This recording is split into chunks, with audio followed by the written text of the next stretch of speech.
Good afternoon. आज का video SSC CGL के लिए है। कल ही मेरा एग्ज़ाम हुआ एसएससी सीजीएल का। शिफ्ट 3 था एंड मेरा ओवरऑल एक्सपीरियंस बहुत ही गंदा रहा। हमारा gate opening and gate closing was 2:30 to 3:30, but 3:30 के बाद भी 3:30 के था एंड हम लोग को एंट्री मिला अराउंड 4:45 को because of power cut and फिर पेपर आई गेस 5 to 6 था। जब रजिस्ट्रेशन वगैरह हो गया, रफ शीट डिस्ट्रीब्यूट कर ही रहे थे, हाफ लोगों को किया and half of the students को नहीं मिला था रफ शीट्स एंड अचानक से पेपर स्टार्ट हुआ।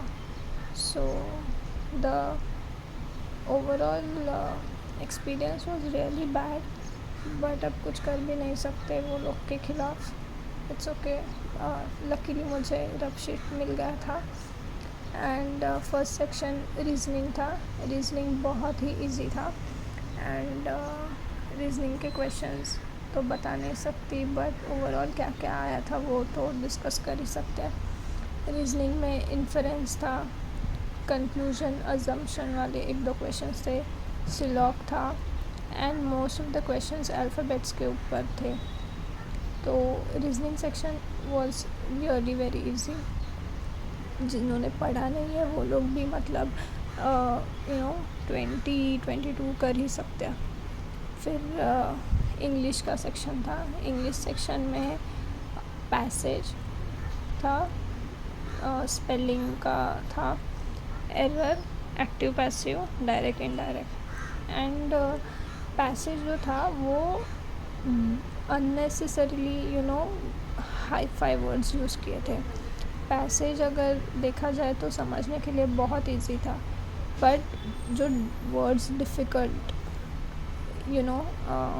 यूज़ किए थे, जो सब्स्टिट्यूट वर्ड्स होते हैं, तो इतने डिफ़िकल्ट थे। तो मतलब ऐसे डिफ़िकल्ट वर्ड्स देखे पैसेज कोई स्टूडेंट्स अटेम्प्ट नहीं करते, बट ऐसा मत कीजिए।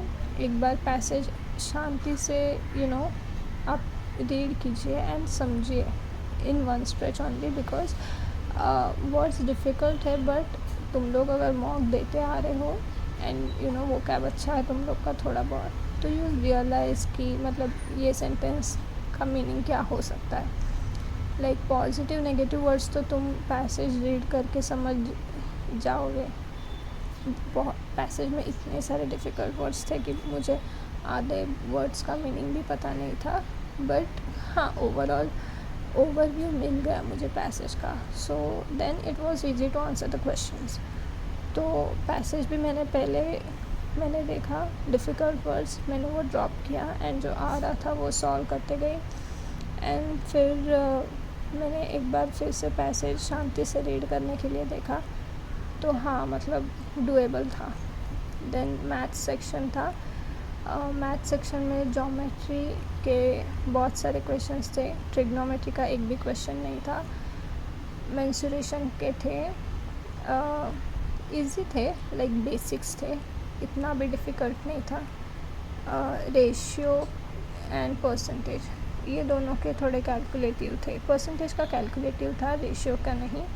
एंड प्रॉफिट एंड लॉस का था क्वेश्चन, वो भी कैलकुलेटिव था, बट होल नंबर्स नहीं थे, मिक्स फ्रैक्शंस ऐसे थे, इसके वजह से वो कैलकुलेटिव हो गया।